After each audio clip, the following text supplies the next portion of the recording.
Ongea kaka, mimi na mishe zangu kwa nataka kuwahi. Mbona semaje? Mimi sina jitu. Nakupenda tu. Wewe. Sitaki. Mbona nishakwambia sitaki? Mbona wewe kaka ni mng'ang'anizi jamani? Wewe kichwa gani hicho kisichoelewa? Sawa, nisikilize na unajua mapenzi yanaumiza sana.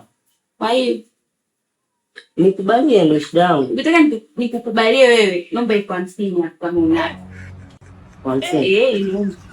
Ni sera kubwa sana. Naomba sasa naomba. Kuna kipengele. Tatu.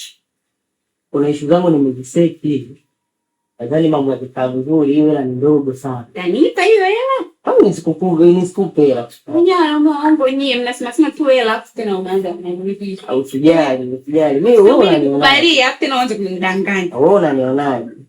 Wewe utanipa hiyo hela? Usijali, kuna mchongo ambao nilikuwa nakwambia kwamba nimebeti. Nimeweka 100 kuna kitu kama bilioni 1 pale. Mungu bwana. Jamani. Kuna hela. Kweli. Basi mimi hapa bali kama ni hivyo. Jamani. Utakuwa maisha sana. Vitu vinapendeza. Utavaa, utapendeza kwa vitu vidogo sana hivyo kwa. Basi mimi kama kawaida. Pesa. Ni good. Unaona na mama. Shemeji yako. Sema mwanangu wewe unakuaga na vyombo. Kwa nini unavuta chuma nyingine? Tena ndio. Tena. Hivi unajiona? Shemeji yako sasa ndo nakutambulisha shemeji yako. Shemeji yangu. Asa unaona kani mimi nikasema kwamba hata Asha ulikita naye? Siwezi kusema. Wewe msikiaji wangu mimi naficha vingi.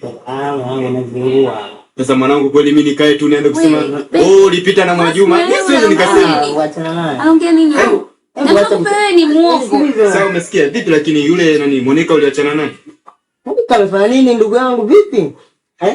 Unajitoa ufahamu ndugu yangu. Monica kama mtambo kuja hadi kumtambulisha kweli kwa wauni pale nini tumetulia naye pale. Hebu wewe mbona unataka kunitania mkeki? Samahani bwana. Kuka hii muni. Wewe ni kama haya wewe. Kwa hata Amina.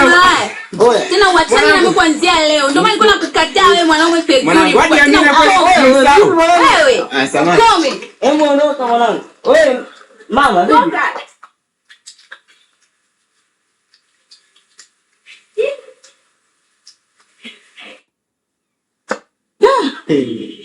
Sema kana bahati. Ningekanasa. Vitu vyangu vingekuwa